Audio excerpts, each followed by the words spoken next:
Assalamualaikum warahmatullahi wabarakatuh. Pun kabare lari-lari sedaya. Alhamdulillah, saya sedaya nggih, alhamdulillah.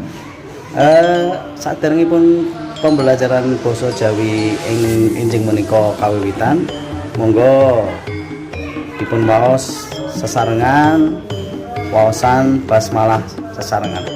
Bismillahirrahmanirrahim. Pripun? Pun siap nggih ujian PAS-ipun.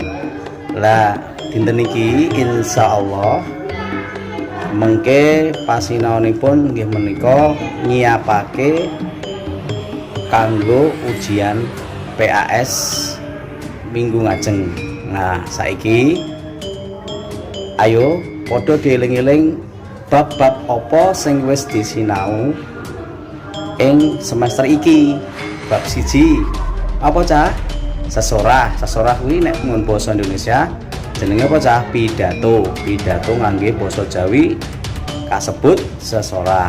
Kaping kalihipun pacelaton, guneman utawa percakapan utawa rembukan ya iso disebut rembukan.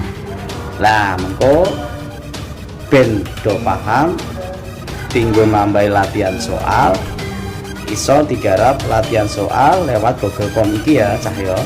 Engko digarap linke ning ngisor portal ya.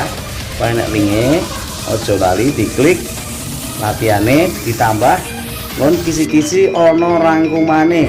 Padha disinau kabeh ya cahyo. Ayo padha nggatekke sinau diwaca kabeh, dipahami. Muga-muga tes engko do lancar. Ngene ya cah. Mekaten panggihan pasinaon ing enjing menika saking Ustaz mekaten wonten lepatipun nyuwun agung samudra pangsami. Monggo dipun tutup kanthi wawasan hamdalah sarengan alhamdulillahirabbil alamin. Assalamualaikum warahmatullahi wabarakatuh. Sugeng tes PAS.